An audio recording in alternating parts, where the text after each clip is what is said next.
Good afternoon, sir. Afternoon, how are you, my brother? How are you doing? I'm fantastically good. I'm good. Okay, I can see you are well dressed in African cultural attire. Please, can we know whom you are, please? My name is Obert Dube, the African poet. I'm an African. I'm from Zimbabwe, from a Tableland province. We call it province, not a state or a county. I live in Victoria Falls, but originally born from a small district, a small village called Lupani. That's where I come from. I'm a poet and I'm dressed in my original outfit. Yes, Oh, wow. that is Nguni. So, can you tell us outfit. a little bit about Nguni? Can we know? Nguni people, they are found in Southern Africa, they're found in South Africa, they're found in Zimbabwe, they're found in Zambia as well. In Zimbabwe, we speak Isindebele, which is a sister language to Zulu in South Africa, because we originally came around 1600 years. We came from South Africa, but now there were no potters by then. But now we're at this side of this place. It's called Zimbabwe Matabeleland or Mtwalazi. Okay, you call yourself the African poet. Yes. Can we know about this? How it came about? The African I have poet? been a poet for too long. No, not for too long, but I was a poet doing my poems in my own language. Then a guy from England told me to try English poems. So whenever I was traveling across the world, normally going to South Africa, attacked during xenophobia. When you're going to Botswana, you're given days, you're supposed to produce money for them to give you days. And I started to think something wrong and I was studying history, looking what is happening around the world. I had to write a poem which says, "Cry, my beloved Africa." That poem went viral and the world knew it. That's when I met Professor Lumumba, who said to me, "You are not a poet, you are an African poet." That's how this name came to me. Then I adopted from Obert Dube to Obert Dube, the African poet. Okay, now, oh wow, That's my identity. I'm an African. I love the spirit. I Yes. love this spirit of Pan-Africanism. That's what it's me. Yeah.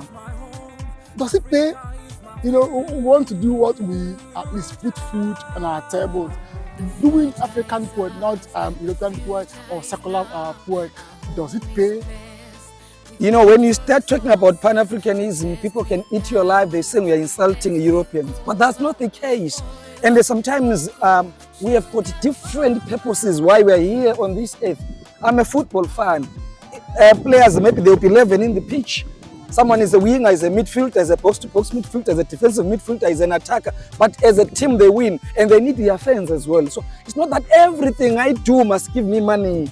Everything I do must make sure I leave a legacy. I'm talking about the great Kwame Nkrumah. What did he do that gave him money? Absolutely nothing. But we're talking about him now.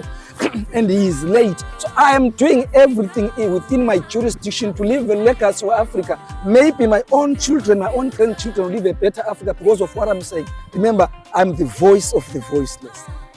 Did you study poetry in school?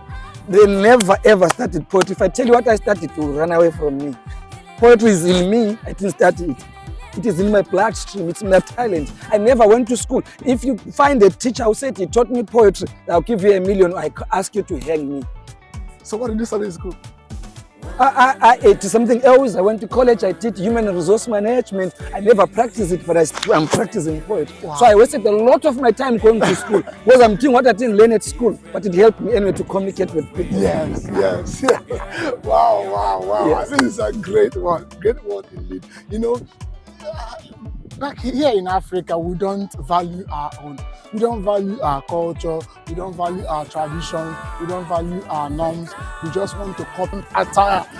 Gives me joy because I have been inspired to, push further the cause of Pan-Africanism, where we value our norms, where we value our culture, where we value whom we are. We are blacks and we should be able to value that nature. Not what the Europeans taught us, not what they have made us to believe. They made us believe that our own is not the original, that our own is nothing, that our own is inferior. And we get, that is just a handful of Africans who will come dressed like you are to such a conference. That is a height of boldness and being proud of whom you are, being proud of your nature. So please, can we just see a little of your your craft, the poet, can we just get at least 2-3 lines of any African poet? There were no countries in Africa before colonization. They were states led by respected traditional leaders. Each state had its own language equally respected. There was no fraud, murder and hate in Africa. The spirit of Ubuntu was amongst us. Our skin color was not black but chocolate brown. We loved each other. There were no medical doctors and nurses in Africa before colonization. We had our own traditional healers. The Berlin Conference of 1884, led by Otto von Bismarck, Africa was partitioned. Not even one African leader was invited. That's how we were colonized. Europeans came to Africa. Our resources were taken, were looted to develop non-African countries.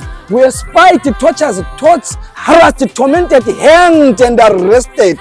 Our skin color changed from chocolate brown to black. It was linked to evil and Satanism. Our forefathers stood up and fought. We won back Africa. We called it freedom, democracy and independence.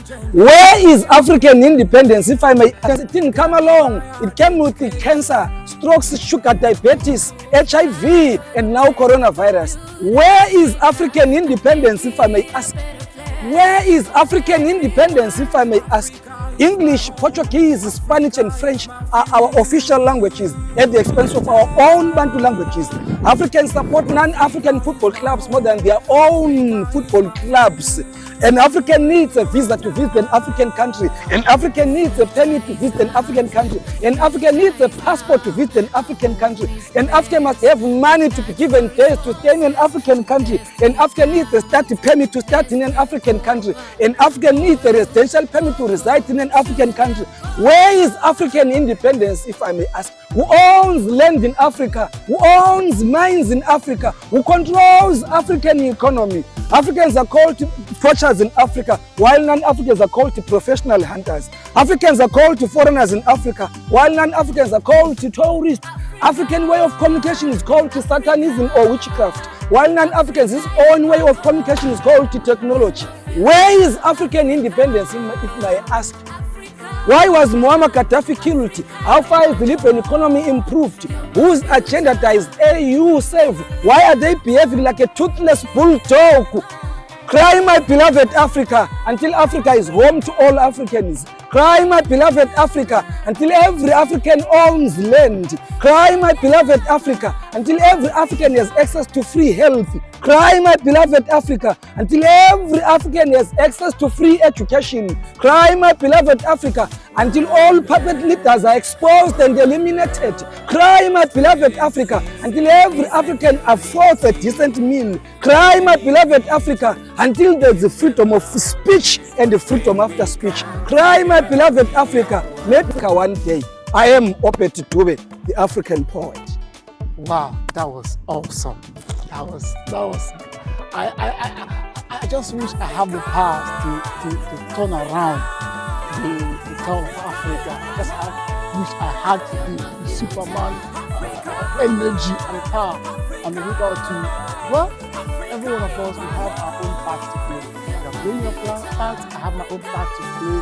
Someone there have his own part to play. We all have our parts to play in the emancipation of the African race. Thank you so much. Thank you so much. You're most welcome, my brother. So much. Asante sana. Okay.